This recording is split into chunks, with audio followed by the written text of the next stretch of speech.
If you have any sort of social media presence, such as Facebook or Instagram, anything like that, and you follow any type of firearm related pages, then the chances of you seeing an ad from We the People holsters are pretty high. The question is, are these overhyped, over advertised pieces of junk, or are they quality, everyday carry, inside the waistband holsters? Stay tuned to find out.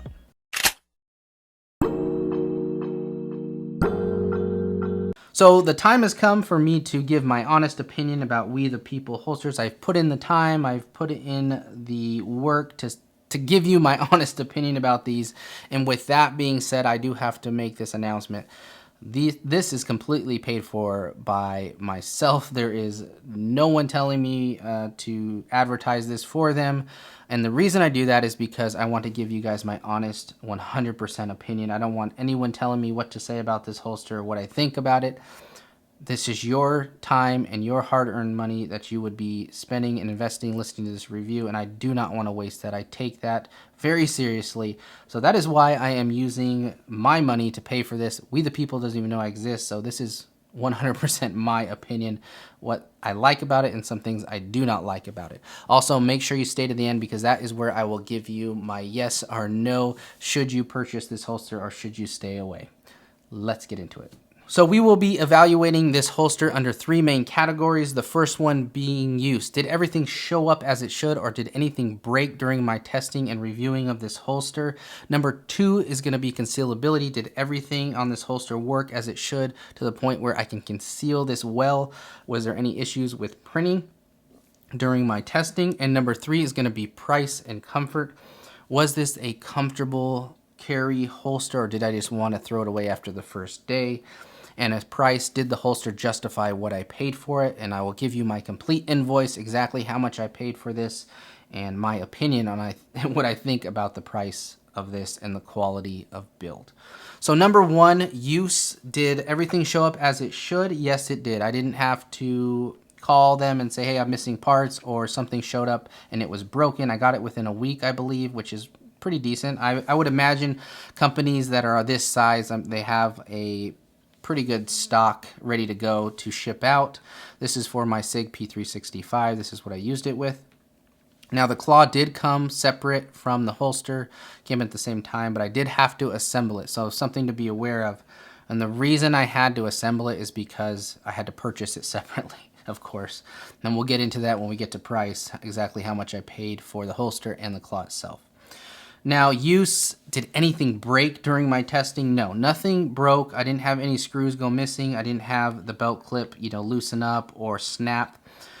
So everything stayed as it should, which I'm really pleased with. And as it should. I mean, you're paying good money for this, and I think that if something breaks on it, that's a big issue. So nothing broke. None of the rubber pieces in between the screws, the washers, nothing tore with my adjusting or readjustment. Didn't lose any screws. So everything good to go with the quality of the material being used. Now, that's all the good. Here's the first issue I ran into with this holster. It has to do with this claw, which is a unique claw in the first place. This is something I've never tested before, where you have this extended wing that attaches to the part that pushes against your belt. And if you could see that part, that little circle, that oval, it's a really small surface area. And this is where I was running into the problem with this. Because it's such a small surface area, and then the way it attaches to the wing, you could see it's not a screw, but it's a clip. And it leaves room for a little bit of play, which I am not a fan of. I knew immediately that I didn't like that. It didn't come off, it didn't, but there is play there. And when I was doing higher activity movements, chasing after the kids a little bit, or running around, fishing, anything like that, the claw, because of that surface area being just a little bit smaller, where you traditionally have a bigger surface area that's attached directly to the holster itself, like the LAS concealment one I tested, or Tier 1, anything like that, they're attached directly to the holster. Where this is offset on this little extra wing with a small surface area. So the problem I was running into is that that claw tended to slip under my belt during higher activity movements. And it wasn't consistent, it wasn't all the time. It wasn't to the point where I had to, consistently adjust it and reposition it behind the belt. It was just more of an occasional thing during higher activity movements, and it became an issue where it was just annoying having to look out for that and adjust that. I didn't want to keep having to adjust that because it did cause issues, which we'll get into when we get into category 2. And the other issue was there was a little bit of play when it came to the wing itself, and that also caused it to move away from the belt and want to slip under the belt. And the solution to that would be to simply tighten the screw so that it stopped moving. However, if you tighten the screw too much, then you are adding a lot of retention and you will not be able to pull out your firearm. So the solution I found for that is just finding the balance where the retention isn't too tight where I can't get my gun out, but it's not loose enough where this wing is starting to move around on me. So that's one issue I did find immediately with the use category 1. And something that you need to be mindful of. Was it a deal breaker? I'll get to that at the end. Did it make me not want to ever put this holster on? We'll get there. So let's get into number 2, which concealability.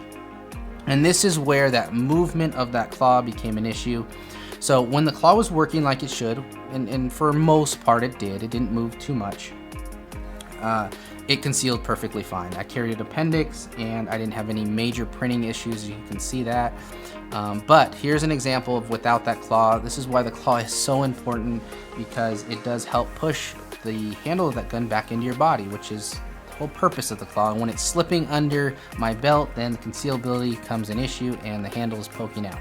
And it becomes really annoying having to adjust that. So concealability, there was that issue with the wing. If that was working correctly, which it did for the most part, then, and I want to stress that it wasn't something that was consistent, it happened occasionally, then you have a printing issue. So there is that for concealability. And if you want to know what the importance of a claw is and how some other options to help with if you are having printing issues, make sure you check out this video where I explain that as well. Okay, so number 3, let's get into comfort. Was this a comfortable holster to carry, or did I want to throw it away? I'm going to say for the most part, it was very comfortable as an appendix Kydex holster can be. That belt clip held, snug to my belt, which made it, really comfortable. It wasn't unbalanced. It wasn't sagging. There's a lot of adjustments that you can do on this holster. I'm going to leave those specs right here. The reason I don't go over specs is because those don't change. The question is, do those specs actually live up to what they're claiming? And I'm going to leave them right here. You can see all the adjustments that you could possibly do with this holster. I really want to share just my real life, real world experience using this every day. So comfort, it was pretty comfortable. All the edges were completely buffed out, which is part of comfort. When summer comes around, I do not like wearing an extra shirt under. I like, being as loose as possible. It's hot here in Texas.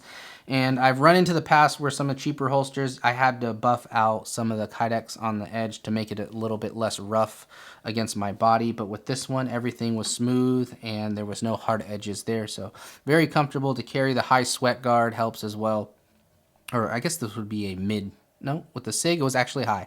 I went all the way up. So this is a high sweat guard for the SIG. And so I didn't have any issues with comfort or anything like that. But again, this claw thing kind of bled through this entire review, which is annoying in itself because it did deal with comfort, and having to that holster start to cant out just made it a little bit unbalanced feeling. So when it was working correctly and the claw was in position, extremely comfortable. When it was out of position, it felt unbalanced and a little wobbly. So like I said, it bled through a little bit. So if you can find, or if they can correct that issue, I think that would be really, really good. Maybe it's something I did. I don't know. If you think it's something I did, comment below. Let me know I'm doing something wrong. But I tried everything to tighten that down without messing with the retention.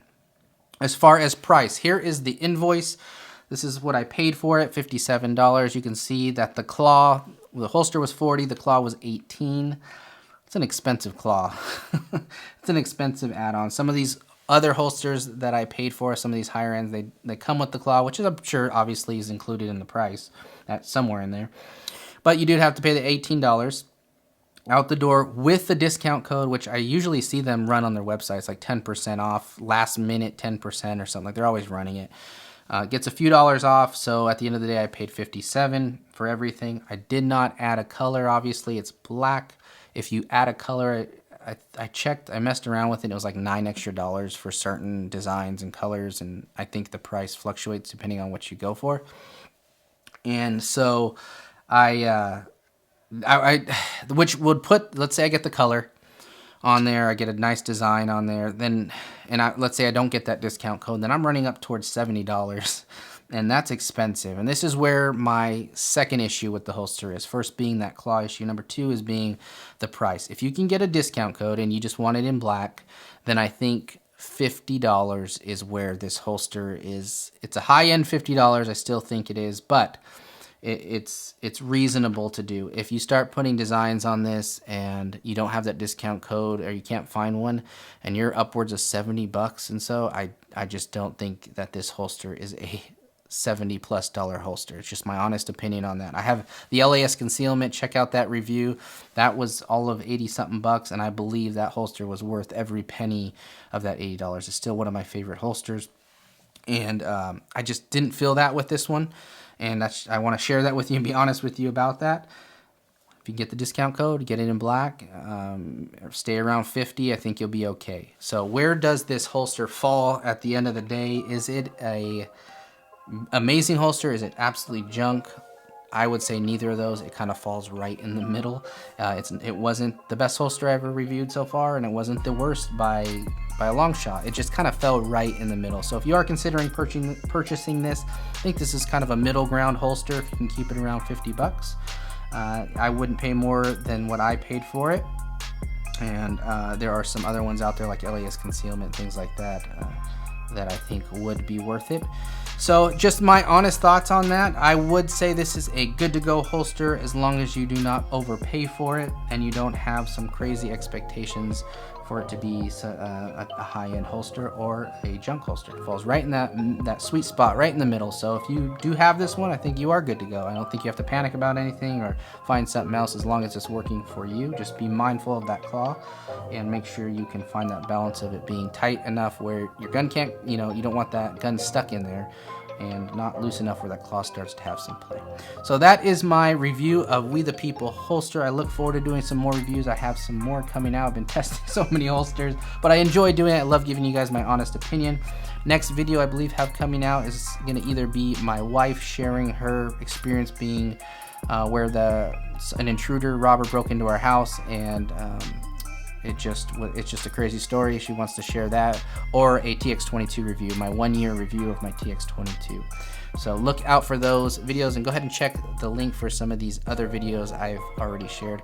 And last but not least, I have to say thank you all. We made it to 500 subscribers. It's amazing. Let's keep going. If you are watching this, please hit that subscribe button. We have to move on to 1,000 so I can continue to share this content. I love doing this, and I appreciate every single one of you. Take care.